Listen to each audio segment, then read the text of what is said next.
Hello everyone, welcome back in another new video. Today I'm gonna show you easy tulip paper flower. So let's get started.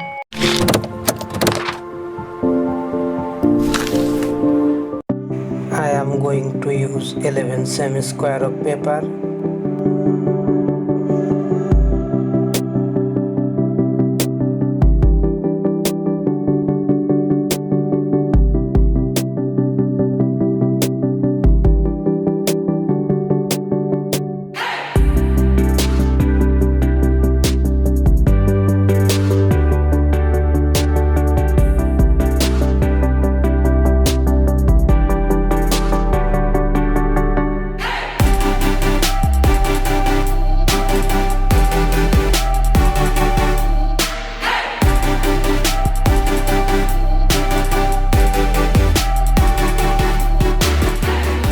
Hit the subscribe button, click the notification bell is a big part of the conversation.